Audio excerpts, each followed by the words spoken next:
بسم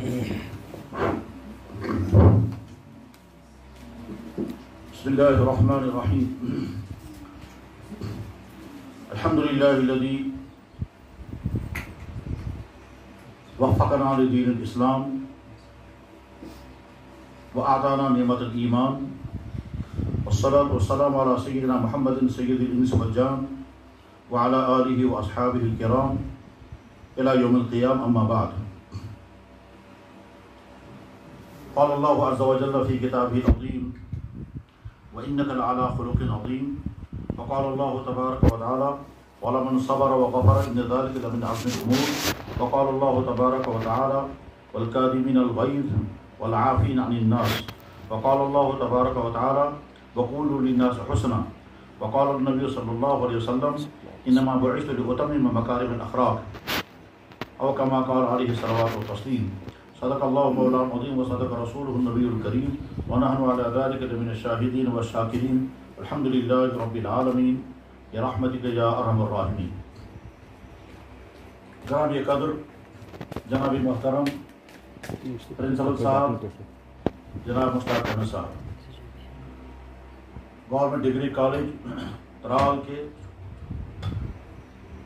شعبہ عربی کے ذمہ داران، حضرات اساتذہ کرام اور دیگر فیکلٹیز کے معزز و مکرم اساتذہ کرام، اور اس وقت اس محفل میں تشریف فرما طلباء اور طالبات، میں ابتدا میں شکر گزار ہوں جناب پرنسپل صاحب کا اور اس ڈپارٹمنٹ کے اساتذہ کرام کا کہ انہوں نے مجھے موقع عطا کیا کہ آپ سے ان چند منٹوں میں کچھ خطاب کیا جا سکے۔ حقیقت یہ ہے کہ حسن اخلاق کی ضرورت جیسے سننے والے بھائیوں کو ہے، اتنی بلکہ اس سے کہیں زیادہ ضرورت کو بولنے والے کے لیے بھی ہے۔ جیسا کہ ابھی ایک بہت قیمتی جملہ ہمارے بھائی نے بیان فرمایا کہ انسان کے بہت سارے امتیازات میں ہیں، ان امتیازات میں سے ایک بڑا امتیاز صاحب خلق ہونا بھی ہے۔ بلکہ سچ پوچھیے کہ اگر سب سے بڑا امتیاز کسی انسان کے اندر ہو سکتا ہے تو اس کے حسن خلق کا امتیاز ہو سکتا ہے، ورنہ اس بات کا امکان ہے کہ ایک آدمی زندگی کے دوسرے شعبوں میں بہت آگے ہو مگر اچھے اخلاق نہ ہونے کی وجہ سے وہ لوگوں کی نظروں میں ذلیل ہے۔ بعض دفعہ بہت مالدار انسان، بعض دفعہ بہت تعلیم یافتہ انسان، بعض دفعہ بہت بڑا سکالر انسان اپنے بدخلقی کی بنا پر لوگوں کے نظروں میں گر جاتا ہے، اور بعض دفعہ اچھے اخلاق کی بنیاد پر ایک ایسا انسان جس کے پاس بہت کچھ نہیں ہوتا ہے لیکن وہ اپنے اچھے اخلاق کی بنیاد پر اللہ کے ہاں بھی پسندیدہ تو ہوتا ہی ہے لیکن مخلوق کے لیے بھی وہ رحمت بنتا ہے۔ حضرات، میں اس وقت کی اس گفتگو جو تھوڑی ہی دیر ہوگی، میں اس کا خطاب اپنے اساتذہ اور سٹاف کے حضرات سے نہیں کر رہا ہوں، وہ میری اس گفتگو سے باہر ہیں۔ میں یہ تمام گزارشات اپنے ان بھائیوں سے کروں گا جو عمر کے اعتبار سے ہمارے بیٹوں اور بیٹیوں کے درجے میں ہیں اور دینی اعتبار سے ہمارے بھائی بہن، یعنی جس طرح سے ہمارے یہ اساتذہ کرام پڑھانے کے منصب پر بیٹھے ہیں، اسی طرح سے میں بھی پڑھانے کے شعبے کے ساتھ جڑا ہوا ہوں۔ یہ حضرات اپنا سبجیکٹ پڑھاتے ہیں، ہم اپنا ا ب پڑھاتے ہیں، لیکن ایک اعتبار سے ہم دونوں ایک ہی کشتی میں ہیں۔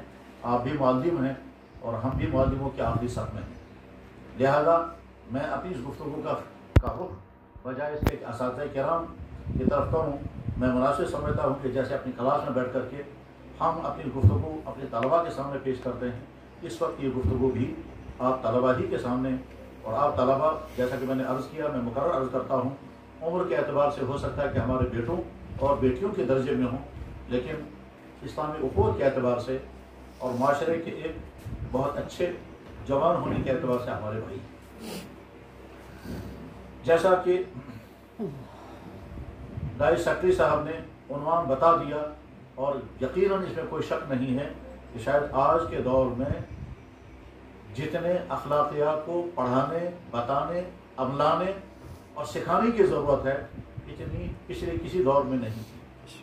وجہ اس کی یہ ہے کہ اخلاقی اعتبار سے انسان خود اپنے لیے بھی اور دوسروں کے لیے بھی جیسا بنتا جا رہا ہے، شاید تاریخ میں ایسا کبھی نہیں رہا۔ ایک طرف سے پچھلی تاریخ میں تعلیم اتنی عام نہیں تھی لیکن اخلاقی سطح آج کے مقابلے میں بہتر تھی. اور آج کا دور وہ ہے کہ تعلیم بہت عام ہے، بہت ہی عام ہے اور آگے زیادہ عام ہو جائے گی، لیکن اخلاقی سطح بہت نیچے گر گئی ہے. اگر ہم اس کو واضح کرنا چاہیں تو شاید پچھلے دور میں اسٹوڈنٹ اپنے ٹیچر کے سامنے سر نہیں اٹھاتا تھا، اور آج کا اسٹوڈنٹ کبھی کبھی اپنے سر کو ڈانٹے بھی لگتا ہے. چند دنوں پہلے کا واقعہ، اسی طرح کے کالج کے ایک طالب علم نے مجھے بتایا کہ ہم گاڑی میں چل رہے تھے، اسی کالج کے کسی نوجوان لڑکے اور لڑکی کے آپس میں نامناسب باتیں ہو رہی تھی. اسی گاڑی کے اندر بیٹھی ہوئی ہماری ٹیچر نے ان کو منع کیا اور بڑی سنجیدگی کے سمجھایا تو مناسب نہیں ہے. تو انہوں نے جواب میں کہا کہ میڈم آپ اپنا کام کریں، ہمارے کام میں دخل مت دیں. ظاہر ہے پچھلے دور میں کوئی طالب علم سوچ بھی نہیں سکتا تھا کہ اپنے استاد کے سامنے اس طرح سے سر اٹھا کے بات کر سکے گا. سطح گرتی جا رہی ہے، بلکہ اس سے بھی زیادہ بعض دفعہ نامناسب واقعات پیش آتے ہیں. میں اس وقت ان اخلاقی گفتگو کو دو شعبوں میں تقسیم کرتا ہوں. اخلاقیات کا ایک تعلق انسان کی اپنی ذات کے ساتھ ہے، اور اخلاقیات کا ایک تعلق دوسروں کے ساتھ ہے. اپنی ذات کے ساتھ اخلاقیات کے تعلق کا مطلب یہ ہے کہ ہمارا کردار ان تمام خرابیوں سے محفوظ ہو جو خرابیاں اللہ کی نظر میں بھی خرابیاں ہیں، مخلوق کی نظر میں بھی خرابیاں ہیں. چاہے اس میں دوسروں کا نقصان ہو یا نہ ہو، لیکن ہماری ذات اس میں خراب ہو جائے اور اللہ کو بھی ناپسند ہو. ان تمام خرابیوں سے ہمیں اپنے آپ کو بچائیں تو کہا جائے گا کہ اخلاق کے طور پر آپ بہت اچھی حالت میں. مثلا اگر کوئی نوجوان خدا نخواستہ ڈرگس میں ہے، آوارگی میں ہے، فضول خرچی میں ہے، یا خدا نخواستہ غلط تعلقات قائم کرنے کی کوشش میں ہے، تو سمجھا جائے گا کہ اخلاق کے طور پر یہ اچھی حالت میں نہیں ہے. اللہ تعالیٰ رسول قرآن کریم میں بہت تاکید کے ساتھ فرماتے ہیں ان اللہ یأمر بالعدل والإحسان، جیسا کہ ابھی انہوں نے بتایا وَيَنْهَاكُمْ عَنِ الْفَحْشَاءِ وَالْمُنکَرِ، فحش اور منکر کاموں سے تمہیں سختی سے منع کرتا ہے. دوسری جگہ اللہ تعالیٰ شان فرماتے ہیں وَذَرُوا الْفَوَاحِشَ مَا ظَهَرَ مِنْهَا وَمَا بَطَنَ، فحش کاموں کو چاہے وہ کھلم کھلا ہو رہے ہوں یا خفیہ ہو رہے ہوں، ان کو چھوڑو، ان سے اپنے آپ کو بچاؤ. آج کے نوجوان نسل کے لیے جو مختلف چیلنج ہیں، انہیں میں سے ایک بڑا چیلنج یہ ہے کہ آج کا نوجوان چاہے وہ بیٹا ہو یا بیٹی، کیا ان خرابیوں سے اپنے آپ کو بچانے میں کامیاب ہو جائے گا جن خرابیوں میں اس وقت کی نوجوان نسل تیزی کے ساتھ دوڑتی جا رہی ہے اور مبتلا ہوتی جا رہی ہے. اس میں ڈرگس ہے، اس میں آوارگی ہے، اس میں فیشن ہے، اس میں فضول خرچی ہے، اس میں میوزک ہے، اس میں ڈانس ہے، اس میں غلط تعلقات ہیں، اس میں فکری خرابیاں.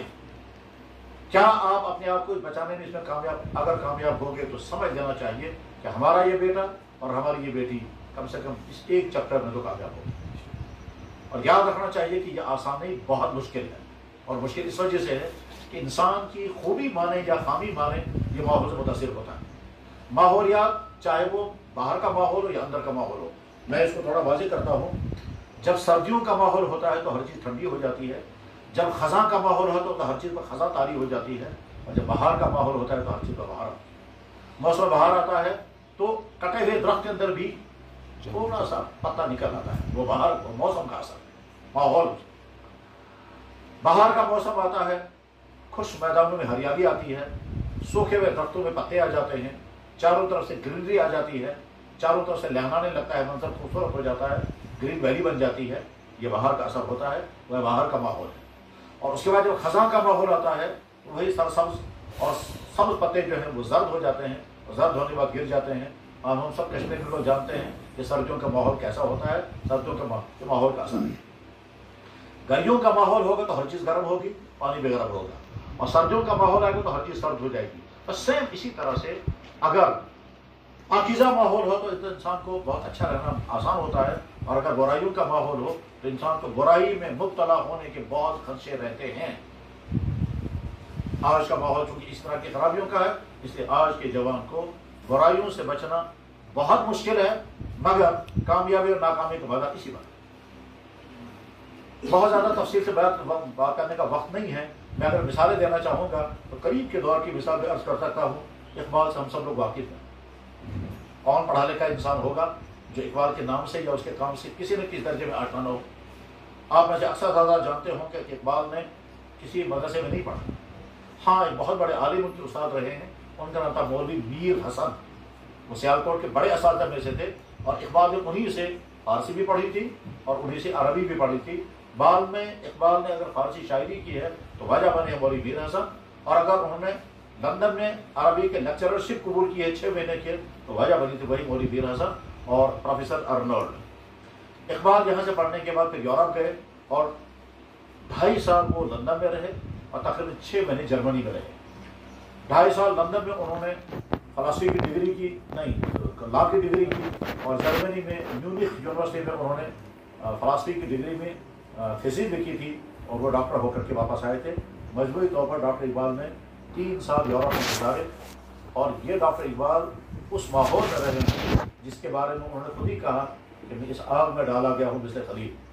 یہ ایسا ہے کہ جیسے ابراہیم علیہ السلام آگ میں پھینکے گئے تھے، ایسا ہی میں ایک با کردار انسان، ایک بد کردار معاشرے میں پھنسا ہوا ہوں، مگر سلام ہو اقبال کو کہ اپنے آپ کو وہ ابراہیم خلیل بن کر ہی واپس آئے ہیں، اپنے کردار میں کوئی داغ لگنے نہیں دیا۔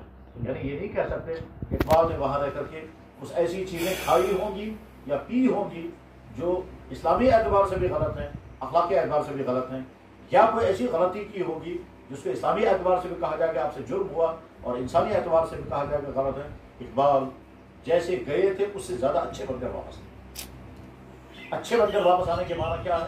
اقبال کی شاعری میں آپ نے شعر پڑھے ہوں گے، یہاں اگر شعبہ اردو ہوگا اور شعبہ اردو کے اساتذہ بہت اچھی طرح سے اقبالیات پر گفتگو کرتے ہوں گے، اقبال نے کہا ہے زمستانی ہواؤں میں تھی برف کسی تیزی، جو چھوٹے مجھ سے لندن میں بھی آداب سحر خیزی، یعنی لندن جیسی سردیوں میں بھی میں نے تہجد کی نماز نہیں چھوڑی۔ جس وقت وہ لندن جا رہے تھے تو پروفیسر ارنولڈ کو انہوں نے کہا تھا کہ میرے مکان کے انتظام آپ کریں، لیکن مکان ایسا ہونا چاہیے جس میں میں نماز پڑھ سکوں، مکان ایسا ہونا چاہیے کہ جس میں میرے وضو کا صحیح انتظام ہو۔ شاید آپ لوگ جانتے ہوں کہ یورپ کے لوگ وضو نہیں جانتے، اور وہ اگر ٹوائلٹ جاتے ہیں تو پانی یوز نہیں کرتے ہیں۔ یہ تو مسلمانوں کے یہاں ہے صرف کہ وہ استنجا کرتے ہیں، صفائی کرتے ہیں، اور دوسری قوموں کے یہاں دوسرے معاملات ہیں، ہمیں اس سے بحث نہیں ہے۔ تو اقبال کی فکر اس بات کی رہی کہ میں وہاں جا کر ایسا نہ ہو کہ نمازوں سے دور ہو جاؤں، ایسا نہ ہو کہ میں وہاں جا کر کے ناپاکی کی حالت میں رہوں۔ اس لیے ارنولڈ سے انہوں نے کہا تھا، اور وہ خط کتاب موجود ہے جہاں اقبال کے سفر یورپ کے حالات لکھے ہیں، وہاں اچھی طرح سے یہ لکھا ہوا ہے کہ آپ میرے مکان کے انتظام کریں، اس مکان میں یہی چیزیں ہونی چاہیے، کم سے کم میں نماز ادا کر سکوں، اور کوشش ہونی چاہیے کہ اس مکان کے اندر کوئی ایسا آدمی نہ ہو جو کچھ نامناسب چیزیں کھاتا یا پیتا ہو۔ نامناسب چیزیں آپ سمجھ سکتے ہیں وہ کیا ہو سکتی ہیں، تو ایسے مکان کا انتخاب کروا رہے ہیں اقبال۔ پھر 3 سال یورپ سے جب واپس آئے ہیں تو پھر اسی پاکدامنی کے ساتھ، جس پاکدامنی کے ساتھ وہاں گئے، حالانکہ یورپ میں مختلف خواتین کے ساتھ ان کا رہنا سہنا ثابت ہے۔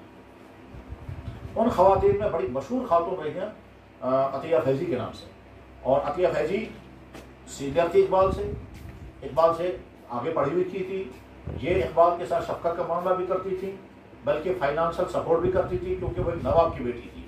اور اگر آپ نے کبھی تاریخ یاد ہوگی تو جوناگڑھ کے نواب کی بیٹی تھی عطیہ فیضی، بلکہ شاید عطیہ فیضی کے دل میں چاہت بھی ہوئی ہے کہ اقبال کے ساتھ میرا نکاح ہونا چاہیے، اور اس کا دبے لفظوں میں انہوں نے اظہار بھی کیا تھا۔ میں کھلے لفظوں میں تو نہیں کہہ سکتا، اشارات سے انہوں نے بات پہنچائی تھی اقبال تک کہ اگر تم آمادہ ہو جائے تو ہم آپس میں رشتہ بھی کر سکتے ہیں۔ بعد میں لوگوں نے اقبال سے پوچھا، اقبال نے کہا کہ میں ایک جھونپڑی میں ہاتھی کو نہیں لے جا سکتا، یعنی میں غریب انسان ہوں اور میرا باپ بھی بہت غریب ہے نور محمد، تو میں نواب صاحب کی بیٹی کو لے جاؤں گا تو یہ ایسا ہی ہے جیسے جھونپڑی میں ہاتھی میں۔ لیکن اس کے بعد پھر عطیہ فیضی نے اقبال کو اپنا چھوٹا بھائی سمجھا ہے، اور اگر آپ پڑھیں گے اور پڑھنا چاہیے کہ اقبال کے بیٹے جسٹس جاوید اقبال نے کتاب لکھی ہے زندہ رود کے نام سے، اس میں عطیہ فیضی کا فوٹو بھی موجود ہے۔ میرے کہنے کا مطلب یہ ہے کہ اقبال یورپ جیسے ماحول میں جہاں ڈرنکنگ عام، جہاں اسموکنگ عام، جہاں فری لائف ہے اور سب کچھ ہے جو ہو سکتا ہے، وہاں اقبال نے اپنے کردار کو داغ نہیں لگنے دیا۔ آج کے کالج کے اپنے بچے اور اپنی بچی کے لیے اگر ہم بہت اوپر والا کوئی نمونہ نہیں لا سکتے تو قریب کا نمونہ لا سکتے ہیں۔ اقبال جیسی شخصیت کیوں نمونہ اس کے لیے نہیں بنے گی؟ میں بہت شارٹ میں عرض کرنا چاہوں گا کہ جن تک یہ آواز پہنچ رہی ہے، آپ بار بار اپنے آپ کو میٹر لگا کے دیکھیں، آپ کسی غلطی میں اگر ابھی تک مبتلا ہونے سے بچے ہوئے ہیں تو آپ کو 1000 مبارک، اور آئندہ اور اپنے آپ کو بچا کر کے، اور ان غلطیوں میں سے بدترین غلطی جو آج کے سماج میں خصوصاً کالجوں میں، یونیورسٹیوں میں، کوچنگ سینٹروں میں پائی جا رہی ہے، انہی میں سے ہیں